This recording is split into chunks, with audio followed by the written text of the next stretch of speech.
Prose and poetry. It is noteworthy that the great masters of prose have almost always been poets too, if not publicly, then at least secretly, in the closet. Good prose is written only face to face with poetry, for it is an uninterrupted, well-mannered war with poetry. All of its attractions depend on the way in which poetry is continually avoided and contradicted. Everything abstract wants to be read as a prank against poetry, and as with a mocking voice. Everything dry and cool is meant to drive the lovely goddess into lovely despair. Often there are reproachments, reconciliations for a moment, and then a sudden leap back of laughter. Often the curtain is raised and harsh light let in just as the goddess is enjoying her dusks and muted colors. Often the words are taken out of her mouth and sung to a tune that drives her to cover her refined ears with her refined hands. Thus there are thousands of delights in this war, including the defeats of which the unpoetic souls, the so-called prose men, do not know a thing. Hence they write and speak only bad prose. War is the father of all good things. War is also the father of good prose. So that's Nietzsche taken out of context to give me an excuse to talk about the Iliad today. And I'm reading the Fagles translation, and I think that there are probably people that will throw rocks at this translation, understandably. I think in the introduction to the translation, it says that it was meant to make it more modern, which is not great when it comes to ancient poetry. Ancient epic poetry. Probably you don't want to try to make it more modern, but that is what it is. But regardless, the Iliad is sort of the our beginning with Homer, our start into Homer and the Greek myths, and Homer is the poet that has influenced so many thinkers, especially within the Greeks and the Athenians. And later on, I believe Alexander the Great even had kept a copy of the Iliad by his bedside, which I also do. It is an excellent book. It starts off in the middle of the story, actually, with Achilles' rage. And Achilles, maybe I shouldn't just drop you straight in the middle. I give you a little bit of context as to what's going on here. So, Helen of Troy was Menelaus's wife, and Menelaus is the brother of Agamemnon, King Agamemnon. They're both kings, but of separate kingdoms. I believe that the locality that they were in would later become what would be known as the Spartans. I could be wrong about that. Please correct me, you people who know more about the Greeks than I do. But Menelaus's wife is unfaithful to Menelaus and is stolen away by this pretty boy Paris, who's from Troy. He's Hector's brother, the great Hector, who's an excellent warrior from Troy. Now, Troy is a strong-built nation that has never been conquered. They have strong walls, strong warriors, and strong defenses. But Menelaus comes to his brother and asks him if they will go to war, and they do. So they decide that this outrage of Helen being stolen away by Paris is a punishable offense And what I think it is a great opportunity to gain glory, which is a common Greek trait, especially amongst Greek heroes. Like the main character of the story, or at least what could be sort of the most, the character that would become the literally me sort of archetype for many later on within the Greek culture, especially with people like Alexander. All right, he looked at Achilles and said, "That's me." And it is funny to think about the sort of the meme of literally me characters, and then track it all the way back to Achilles, and watch and see how Greek heroes were often imitated, right? You imitate what you want to become.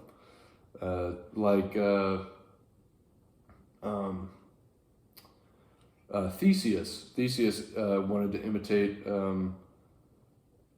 What was he? What was his name?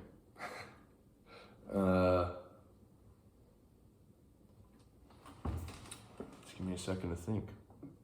Heracles, right? Hercules would be the Roman version.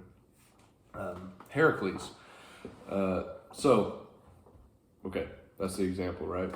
But Achilles, we were thrown into the middle of the story when Achilles has been robbed of a prize, which is the daughter of a priest of Apollo, and it was a thing back then where you would win a woman as like a material possession. Through you could win women with like horse races, any kind of contest, but war was a great way to win yourself a sex slave, essentially. So he wins this woman in battle, but Agamemnon absconds the girl, and Achilles is not happy. And Achilles happens to be the greatest warrior that the Achaean force has. He's nearly invincible. His mother, it was said that he was born of a god. So his mother is immortal, but he's born of, was it Zeus? Zeus is just constantly sleeping around with mortal women and producing these sort of demigods. And that's what Achilles is. He's essentially immortal, and he's given the opportunity to go to war with Agamemnon to go gain glory for himself, and that's what Achilles really cares about. He doesn't care about living a long life and having producing strong offspring, or a family, or becoming a staple or a pillar of his community or of his country. He would rather be remembered throughout time, and so he goes along with the Achaeans in the black-hulled ships, but Achilles has a problem with Agamemnon, because Agamemnon knows that Achilles is such a strong fighter and such a powerful figure, that Agamemnon sort of wants to flex, to use a colloquialism, flex nuts on him a bit. So he says, I'm taking your spoils of war. And Achilles is not very happy about this. So he's about to actually kill Agamemnon, and presumably everybody that would possibly defend Agamemnon. And he probably would have. He probably would have killed every single living soul on the ships, But if it weren't for Achilles' saving force, Athena comes down, and right as Achilles is about to draw his sword to slaughter everybody, Athena stops his hand, holds his hand, and keeps him from doing it. Now, this brings up an interesting thought within the Greeks, at least in Homer, when there are many times within Homer where a character has an idea or something spectacular happens. It's usually portrayed as a god intervened in the situation. So, whereas normally we would just say that Achilles had self-control and decided not to kill every last person there, we say that some god helped him to achieve this. Which in Achilles' case might actually be somewhat true. He has a very hard temper. He's a very quick to anger, this guy. And when he is angry, there's going to be blood. There's going to be hell to pay if you piss off Achilles. But it is interesting. Whenever anybody has some sort of great idea, or it's almost as if the gods are a stand-in for what Hubert Dreyfus might call a mood, right? A mood strikes somebody, and this is the same with Helen. When Helen decides to go off with Paris, it's the goddess Aphrodite that entices her. So it's not that she fell to the whimsical sort of nature of attraction. It's that the goddess Aphrodite, which is our stand-in for these drives, was able to make that happen. The same way with Achilles, Athena is the goddess of wisdom. So it was awful wise of Achilles not to draw his sword and make an absolute wreck of things in that moment. But what ends up happening is that the Achaean force ends up falling ill with a plague. Now, what this is another representation by a god. What that's interpreted as is that Apollo is angry, right? Because what's the girl's name? Briseis? Briseis was the daughter of the priest of Apollo. Now, the priest of Apollo, admittedly, probably wants his daughter back because he has to know that a bunch of horny guys who are not strangers to rape are taking his daughter. So he wants his daughter back. And so he requests that he get her back. So they deny the claim at first, and they say basically to piss off. And that angers Apollo. So what Apollo does is he decides, I'm going to get back at these guys, and he draws from his quiver and shoots the Achaean forces. So they've fallen ill.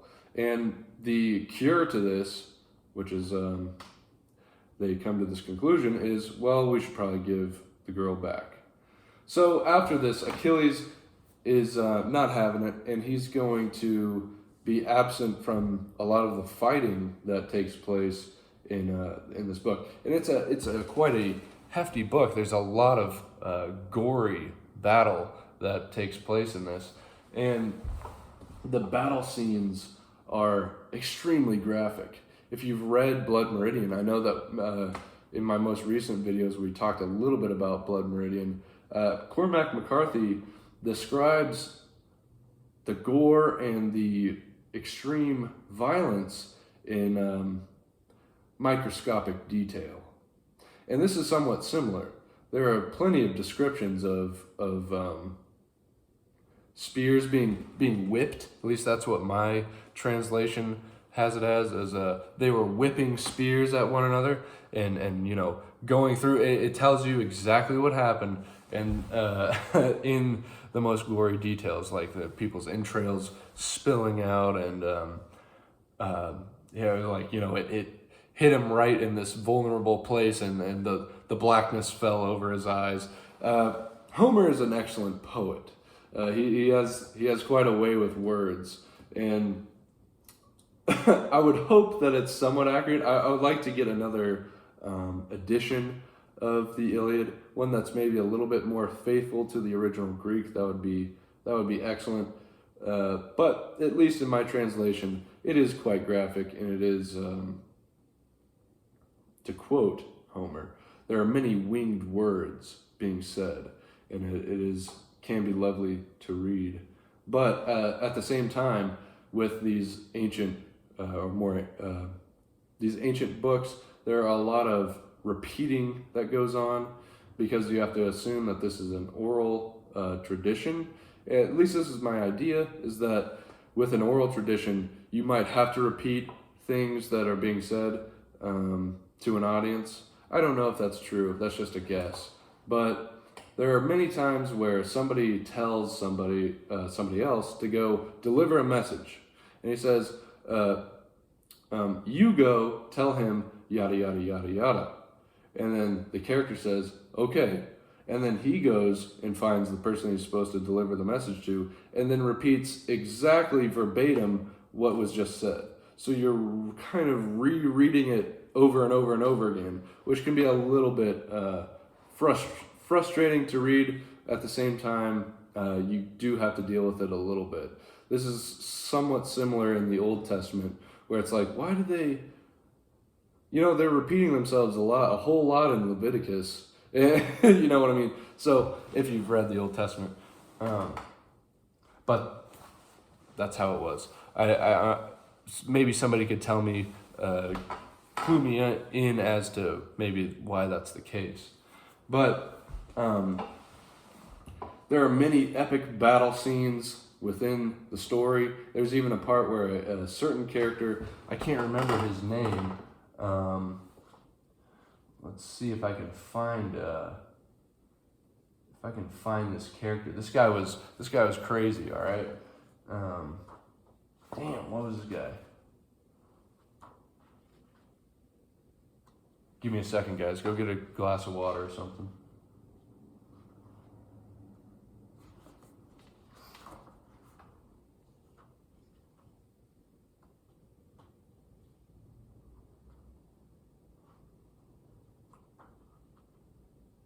Man, this is just frustrating.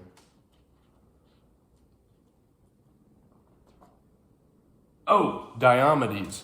I think that's how you say his name. Are you back, by the way? I hope you got your water or whatever kind of drink. So Diomedes, this guy. All right, this is another time when the gods are helping out the mortals. Which, by the way, the mortals or the gods are directly rooting for these mortals, and is like, hey, I like that guy. And then some other god's like, well, no, you can't be messing with him in that way.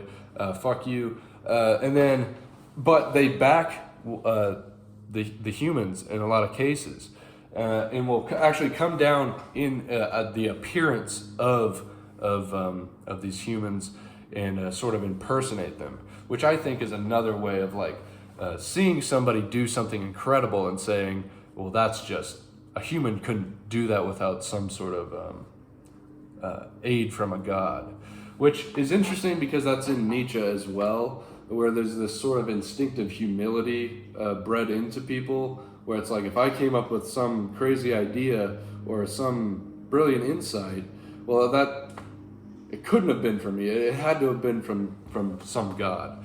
If I knew the aphorism, I would just go ahead and read it right now, but you already went and got your glass of water while I was looking for that name, so I'm not going to bore you with just watching me look through these pages. But yeah, Diomedes, he fights, he actually wounds a god, which is very interesting, how they were looking at that. And I feel like this sort of progresses a little bit, the idea of this, in the Odyssey, which I'll probably talk about at some point too. The Odyssey is a lot more intellectual, I would say. There's more interesting ideas.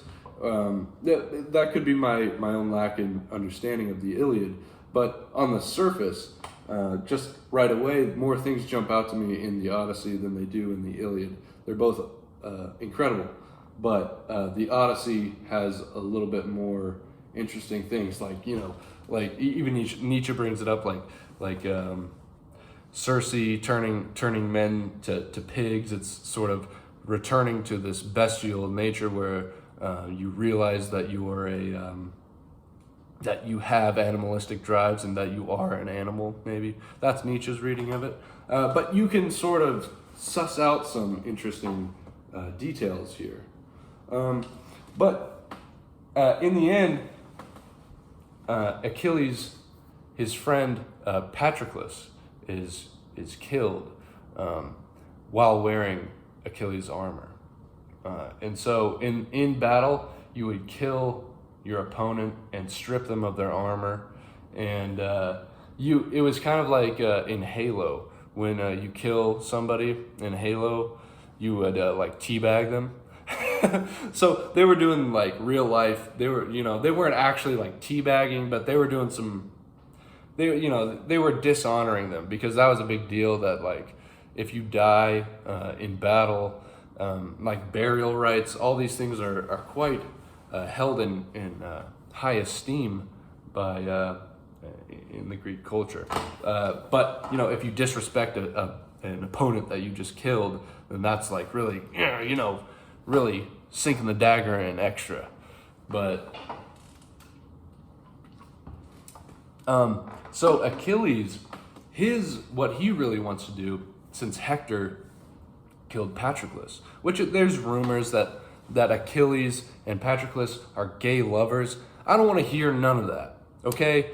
I'm a straight man, and I really admire Achilles, and I don't want to think that he's gay. All right, is that okay? Is that okay? I don't care if it's not okay. Achilles isn't gay, all right? He's not gay, dude. He's straight as hell. But he's pissed off because it was his boy, And so he's gonna go kill Hector. And Hector is an amazing warrior. He's probably the best warrior the Trojans have. And in battle, it's not enough to just make it out with your life. What makes it enough, what makes it worth going to battle, is defeating strong enemies that are equal, if not above you. It's a way of rationing yourself up in status, that you are able to defeat a great warrior. And that's what Hector is to Achilles. And so at the end of the book, Achilles decides to fight Hector. And Hector goes out, and he knows at this point that he can't win.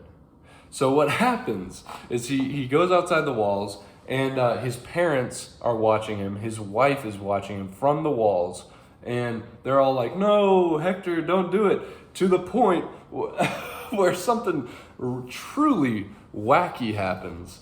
And let me just find this real quick.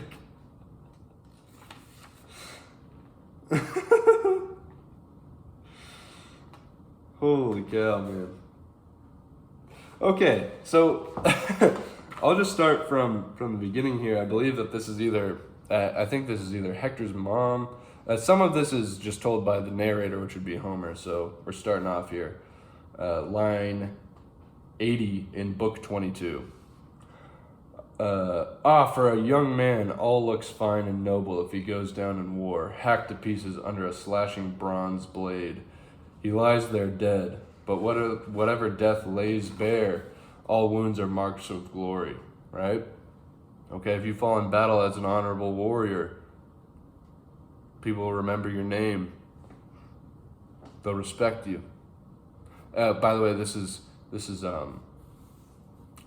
Hector's father, the king of Troy, talking.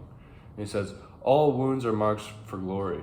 When an old man's killed, and the dogs go at the gray head and the gray beard and mutilate the genitals, that is the cruelest sight in all our wretched lives." All right, the that is a sad sight. You know, you don't want to see an old guy with his face, all his beard ripped out and his balls chewed up by his own watchdogs. That's a sick sight. But then Hector's mom says, then it says, so the old man groaned, and seizing his gray hair, tore it out by the roots. Oh, man. Oh. But he could not shake the fixed resolve of Hector. And his mother wailed now, standing beside Priam. His name is Priam, by the way. Weeping freely, loosing her robes with one hand and holding out her bare breast with the other. Her words pouring forth in a flight of grief and tears. And now I'm going to try to read like Dan Carlin from Hardcore History. So we'll go back. We'll go back to when... And his mother wailed now, standing beside Priam, weeping freely. She loosed her robes with one hand and holding out her bare breast with the other. Her words pouring forth in a flight of grief and tears. Hector, my child, look, have some respect for this. Pity your mother too, if I ever gave you the breast to soothe your troubles. Remember it now, dear boy. Beat back that savage man from safe inside the walls. Don't go forth a champion pitied against him, merciless and brutal man. If he kills you now, how can I ever mourn you on your deathbed?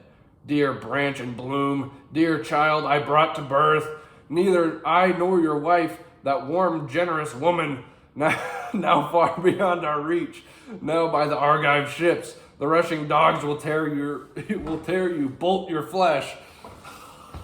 How does he read like that? You'll be listening to a Dan, and he's got this, imagine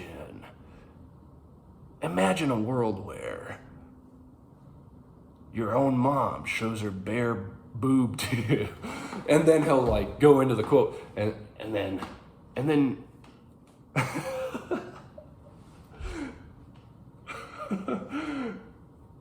oh man. And then Homer says, quote, and seizing his gray hair, tore it out. And then it's like, whoa, man. It's just a crazy switch up. Anywho, so Achilles wins. Right, he kills Hector. It's pretty badass. If you ever seen the movie Troy, it's way inaccurate and it pisses me off. But damn, dude, Brad Pitt is an excellent choice for Achilles. And his performance makes the movie for me. The rest of it, totally inaccurate. They put in so much stuff that never happened and so much that was like totally changed the meaning and like totally missed. It's just applying our own like moral and like our own culture into trying to like shoehorn it into the Iliad, which is completely, I consider blasphemous. All right. These people... like, anyways, it's still a good movie, but not as good. You should read the book though first before you watch that. But I think that's mainly all I have to say about Achilles. There's actually, I changed my mind. There's one other thing about Achilles that is interesting, and this was brought up by the late great Professor Michael Segru, and on Achilles, what he had to say was that it seems like Achilles has almost zero thoughts in his head, right? He's not a deep thinker, all right? He lives a life of action, all right? Which, to bring up, my video on Marcus Aurelius, somebody commented that Marcus is the non-philosopher's favorite philosopher, and that it's like the first self-help book. And I think that you're right about that. If you're watching this, I think that you're right. That being said, I think that might actually be even better. Like, there is a part of me where I read that, I'm like, yeah, I know, like Marcus Aurelius is kind of for normies. But if it's so applicable and so you don't have to like be some philosopher, like constantly thinking all the time. I think there are hardly any of those anyway. True philosophers, people that probably say that they're philosophers, are people like Jordan Peterson, who I don't think that they are. You can disagree with me, but